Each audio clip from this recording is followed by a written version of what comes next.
Picture this. It is November 1922. Deep beneath the desert sand, in the Valley of the Kings, Howard Carter holds a candle up to a tiny hole. Warm air flows out. Ancient air no one has breathed for 3,000 years. In the darkness, the gold begins to glow. It is the greatest find archaeology has ever known. Yet within weeks, the man who made it all possible is dead. Then a second. Then a third. Did a curse come for them? One that had waited 3,000 years? The newspapers of the world had their answer at once. It was the curse of the pharaoh. But the truth is never found in a headline. It lies in the traces each of these dead men left behind.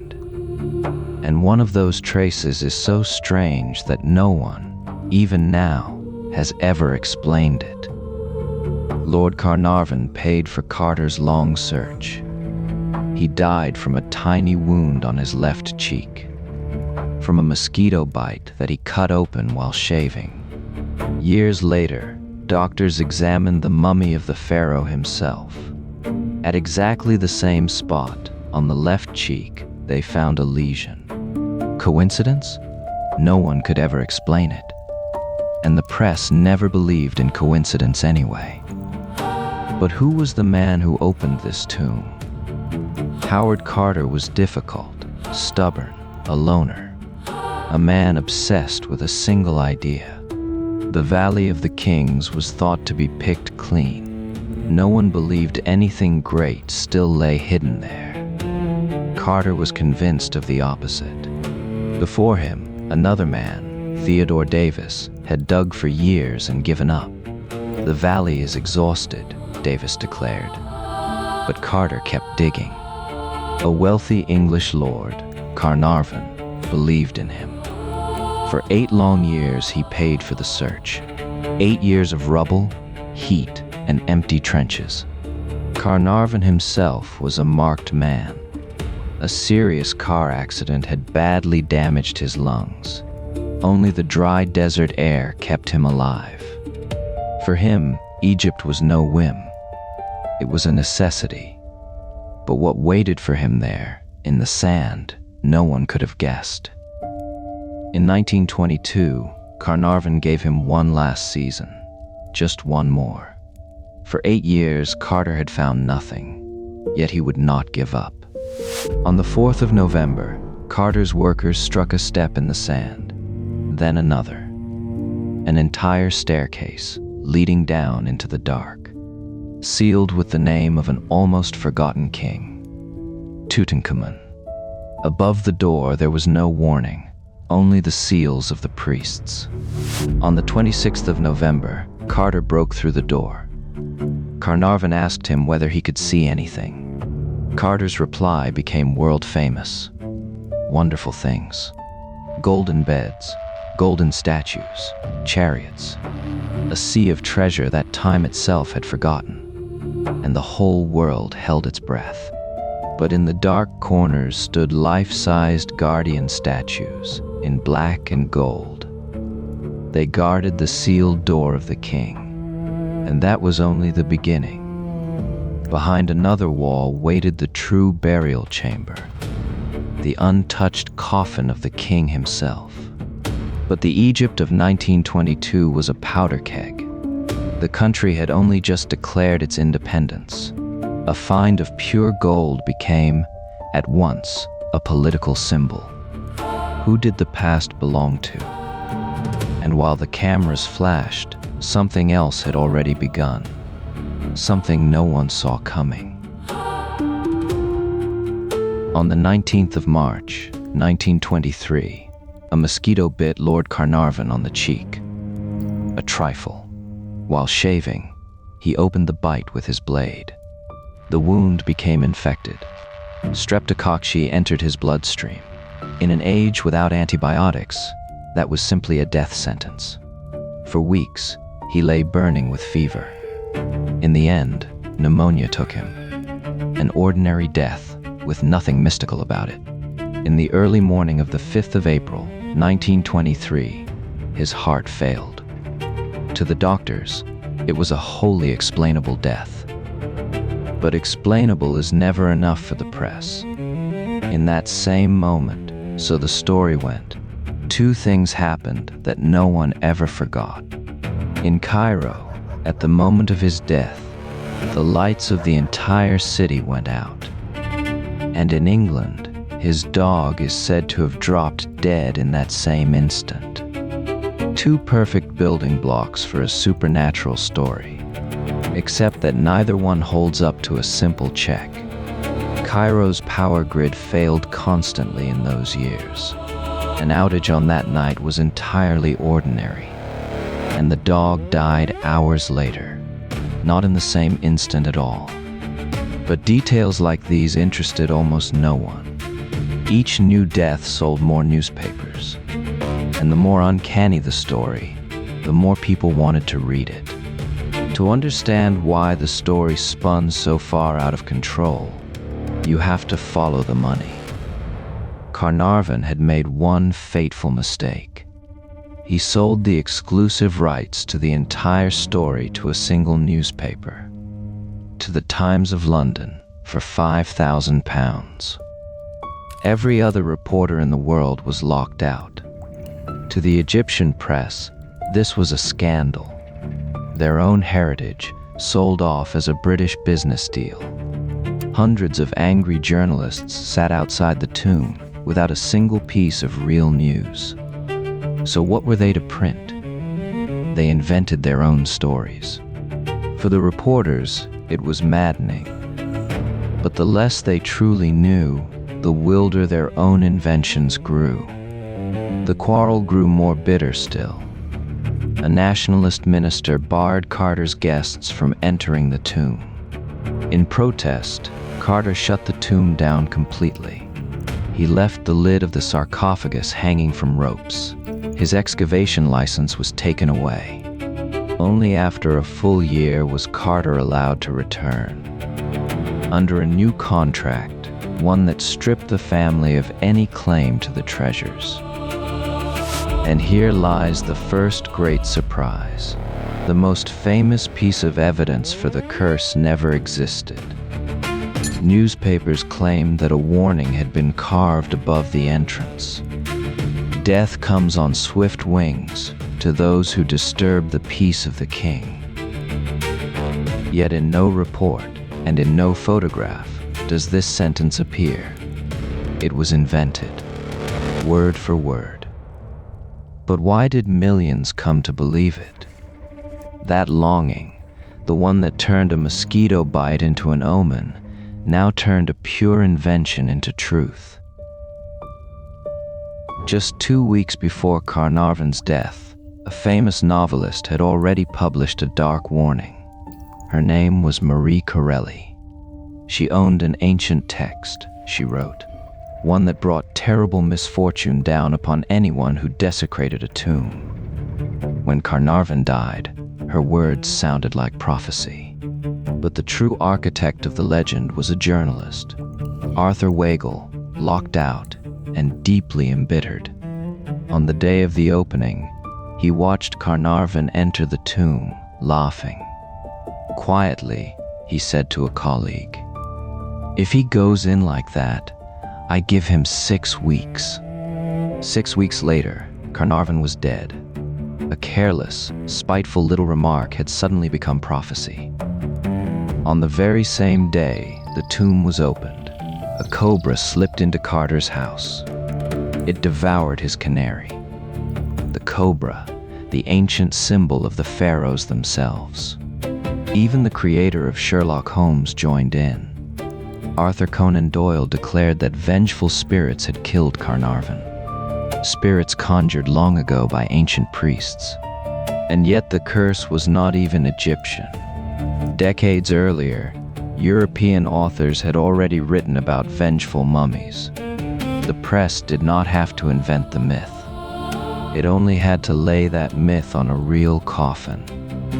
These stories later gave rise to films. The Mummy returned to the screen, again and again. And the list of the dead kept growing. An American millionaire, Carnarvon's half-brother, a scholar who burned to death inside his own house. The scholar had run back inside to save his manuscript. Out of this tragedy, too, the press manufactured more evidence for the curse. Then it turned darker. Carter's secretary, Richard Bethel, died in 1929, suddenly and under unexplained circumstances. A few months later, his father, Lord Westbury, leapt from the 7th floor to his death. The newspapers rejoiced. The curse had struck again. Strung together like this, it sounds inevitable. What do you think at this point? A curse or coincidence? Tell us in the comments before you know the ending. But the closer you look, the less remains of the curse. Almost every case has an ordinary and deeply sad explanation. The American was named George J. Gould. He had visited the tomb and died a few weeks later of pneumonia. It had nothing whatsoever to do with any curse. And Carnarvon's half-brother? He died of blood poisoning after a dental operation. He had never once entered the tomb. Prince Ali Kamel Fahmy Bey is often named among the victims. He died a few months after his visit, shot dead by his own wife in a London hotel. Or the radiologist, the man who supposedly died after X-raying the mummy. Except that he was never in Egypt. He never once touched the mummy. He died in Switzerland. A member of Carter's own team, Arthur Mace, died years later of a long-standing illness. The press simply counted him, too, among the victims. The Louvre Egyptologist, Georges Benedict, was named among them as well. But he died of heat stroke at the age of 69. And Lord Westbury did not jump because of any curse. He jumped because he could not bear the death of his son. His letter spoke of grief, not of pharaohs. One by one, the deaths dissolve into ordinary human tragedies. Illness, old age, crime, despair, and yet one deeply uncomfortable. What if something real did lurk inside the tomb after all? No magic. Something biological. The idea is not so far-fetched. In 1973, a team opened the tomb of the Polish king Casimir IV. 12 people went inside. 10 of them were dead within a matter of months. The curse of Krakow, it seemed, had suddenly become real. But the cause here could be measured. A fungus, Aspergillus flavus, that grows inside sealed tombs. It can destroy a living person's lungs. The fungus can lie dormant for thousands of years on linen and burial goods. In a weakened body, it attacks the lungs. And today, paradoxically, scientists study this very fungus, not as a curse, but as a possible weapon against cancer. But for Tutankhamun, the explanation does not fit. His tomb was dry, well ventilated, and already broken into once in antiquity. Dozens went in and out. Other poisons were suspected as well. Radon, toxic gases from rotting material. But in the limestone of the valley, there is almost no dangerous radon. Not one of the many visitors fell ill, not from the thing that killed 10 people in Poland. The biological explanation simply does not fit. So at last, someone provided numbers instead of stories. In 2002, an epidemiologist did exactly that. He took the 44 Westerners known to have truly been present. Then, from among them, he singled out the 25 who had reached the innermost chamber of the tomb. The result was sobering. Those exposed to the tomb lived, on average, to 70. The others to 75. A difference that means nothing at all, statistically. The curse left not one single trace in the numbers. Even when the researcher accounted for age and gender, no effect at all remained. The curse could never be statistically demonstrated. One of those exposed, Lady Evelyn, was the very first person to enter the tomb. She lived on into the 1980s, almost 60 years after the so-called curse. And then there is the man who, by rights, should have been the very first to die. Howard Carter himself. He touched everything. He opened everything. For 10 long years, he cataloged every single object. If spores or poisons had truly been deadly, they should have struck him down. But Carter lived for more than 16 years. He died in 1939 of cancer at the age of 64. The curse, if it ever existed at all, never touched its most obvious target. And there, the story might have ended. The true curse of Tutankhamun, then, was never magic at all. It was a story, born out of an empty news market and fed by novelists and spiritualists. They looked upon a world that, after the First World War, was still deep in mourning, and they gave it a ghost. But beneath all the noise lies a genuine mystery. Not the deaths of the discoverers, but the death of the boy inside the coffin. Tutankhamun was still almost a child when he took the throne, crowned at the age of 8, already dead at 19. In his tomb lay thrones, chariots, and weapons. But the king who owned them all was a sick and lonely boy. He restored the old gods that his own father had forbidden. Perhaps that is precisely why his name was later almost erased from history. But why did he die young? For years, people believed it was murder, a blow to the skull from behind.